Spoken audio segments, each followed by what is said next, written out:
And Trump is also imposing his writ in the wake of the incursion into Venezuela in the Atlantic Ocean, where at least 2 Russian oil tankers have been seized by the US Coast Guard in dramatic, swooping operations with the cooperation of both the United Kingdom and several different American military organizations. All of it once again captured on video. It's something that's put energy security around the world on tenterhooks. Take a look at this.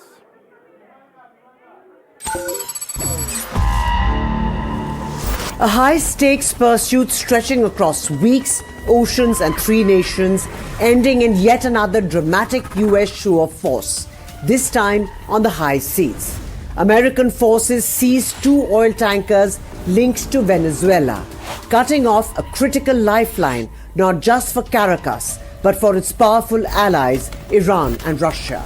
Accused of violating sanctions, one tanker was operating under the Russian flag, raising fresh concerns about a fresh flashpoint between Washington and Moscow. At the center of the operation, the Marinera, a ship that had changed its name, switched flags, and attempted to hide its ownership.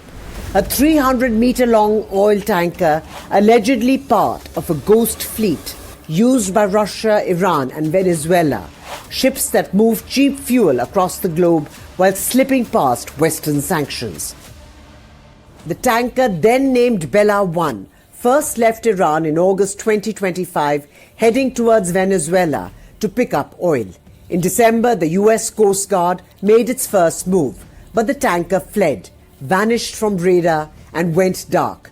By January 1st, it resurfaced in the Atlantic, now renamed Marinera, registered as a Russian vessel and was since being pursued by US authorities. On Jan 7th, after abruptly changing course once again, US forces closed in and seized the ship. In a separate operation, US authorities also intercepted another sanctioned dark fleet tanker, the M. Sophia, in the Caribbean. Both seizures are part of what the Trump administration calls a complete blockade on ships moving oil for Venezuela.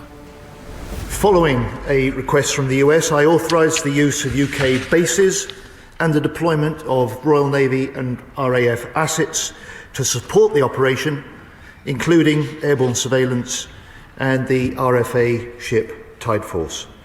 This was a US operation. No UK personnel took part in the boarding. This is no longer about Venezuela. Critics say the operation sends a clear message to Putin, raising the pressure on Russia to end the war in Ukraine. Moscow is pushing back, calling the tanker seizure illegal. As tankers are seized and alliances are tested, one thing is clear. The battle over oil is no longer hidden in the shadows. It's unfolding in plain sight on the open seas, with consequences that could rattle the world. With Disha Bagchi, Bureau Report, NDTV World.